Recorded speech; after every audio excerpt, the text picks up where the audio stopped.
Mike Tindall suffers major blow as breakaway venture hit with crushing verdict. Mike Tindall's ambitious Rebel rugby venture now faces a major challenge as some of the sport's major organizations have dealt a crushing verdict on the fledgling competition. The former England international, who is married to King Charles III's niece Zara Tindall, is spearheading the breakaway R360 league that he believes will transform rugby. Following the announcement of plans to launch the competition next year, the Rugby Football Union, RFU, are poised to announce that male players who sign contracts with R360 will be barred from playing for England. In addition, the governing body is also believed to be working with Northern and Southern Hemisphere unions to expand a ban across international rugby. While the RFU's stance on female players remains unclear, the organization is said to be adamant that male players who sign up to R360 be excluded, per The Guardian.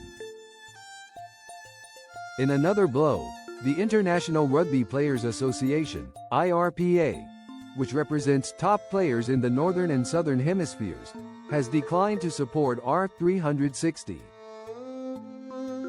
The IRPA also said that references to the union within R360 contracts lack proper authorization. They laid out these objections in a leaked statement to players seen by The Telegraph. Whilst IRPA and IRPA members have had some discussions with R360 representatives, these conversations have been focused on fact-finding to understand the substantive detail about the business model, the competition, its delivery and its interplay with the existing ecosystem. Detailed information about the competition remains outstanding and the competition does not currently have World Rugby regulatory approval, it continued. IRPA wishes to confirm that the competition and any associated player contracts are not endorsed by IRPA or IRPA members, and references to IRPA within any contract do not have IRPA permission. We have made this point clear in our more recent correspondence with R360, the leaked document concluded. The latest developments will come as a substantial setback for the Mike's new project, which had been actively recruiting top-tier players from across the rugby world. More than 200 players are believed to have already expressed interest, with contracts worth up to £740,000 a season.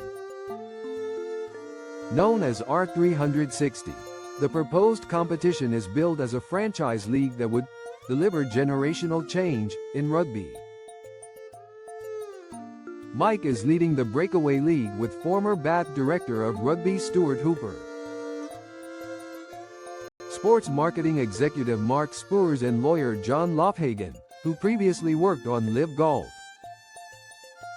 Last week, it was announced that R360 had secured sufficient funding from private equity firms to launch a competition in October 2027. Despite the recent setbacks from the RFU and IRPA and continued lack of approval from World Rugby, the truncated competition is set to go ahead as planned. Mike explained the motivation behind the project. Rugby is feeling the fallout of the last few years with financial mismanagement, declining investment in the club game and a product that is struggling to evolve. Rugby's lack of innovation and ability to change risks losing its appeal to new audiences and its younger market.